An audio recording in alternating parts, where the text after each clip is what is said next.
കയ്യേത്താൻ പറമ്പിലാണ് എന്റെ വീട്. എനിക്ക് ആദ്യം തന്നെ ഗവൺമെന്റ് ജോബ് കിട്ടണമെന്ന് ഭയങ്കര ആഗ്രഹമായിരുന്നു. ഞാൻ PSC പരീക്ഷ കഴിഞ്ഞിട്ടാണ് ഞാൻ സിസ്റ്ററിന്റെ അടുത്ത് വന്ന് പ്രാർത്ഥന സഹായം ആവശ്യപ്പെട്ടു. സിസ്റ്റർ പറഞ്ഞു ജോലി എന്തായാലും ശരിയാണുണ്ട്, ഉടനെ ജോലി കിട്ടുന്ന എന്നോട് പറഞ്ഞത്. അത് ഞാൻ കഴിഞ്ഞ നവംബറിലാണ് വന്നത്. അത് കഴിഞ്ഞ് എന്റെ ജോലിയുടെ കാര്യങ്ങൾ ശരിയായിക്കൊണ്ടിരിക്കണായിരുന്നു. ഈ ഓഗസ്റ്റ് 30 ഞാൻ PSC വഴി ട്രിവാൻഡ്രത്താണ് എനിക്ക് ഫസ്റ്റ് അപ്പോയിന്റ്മെന്റ് കിട്ടിയത്. ജോലി കയറി. അവിടെ ട്രിവാൻഡ്രം നഗരസഭാ കാര്യാലയത്തില് ഹെൽത്ത് ഡിപ്പാർട്ട്മെന്റിലാണ് എനിക്ക് ജോലി ശരിയായത്.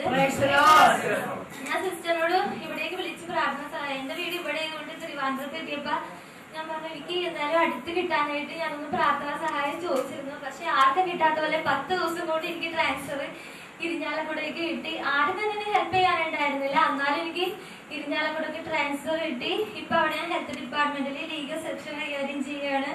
ദേശീയ സ്വസ്ത്രം ദേശീയ നന്ദി നടക്കുന്നുണ്ടെന്ന് പറഞ്ഞ് അപ്പൊ ജനുവരിയിൽ ഞാൻ നവംബറിലാണ് വന്നത്. ജനുവരിയിൽ എന്റെ കല്യാണം വരുന്നത്. നവംബർ 1 ജനുവരിയിൽ കല്യാണം നടത്തി കൊടുത്തു. അത് കഴിഞ്ഞ് ഓഗസ്റ്റ് 30 ഞാൻ ജോലി കയറി. ഓണത്തിന് മുമ്പ് കിട്ടി. 14 ദിവസം PSC വഴി ജോലി കയറാൻ സമയം. ഞാൻ ഓഗസ്റ്റ് 30 കയറിയത് ഓണത്തിന് കിട്ടിയിട്ട്. അത് നീ ഗർഭിണിയായോ?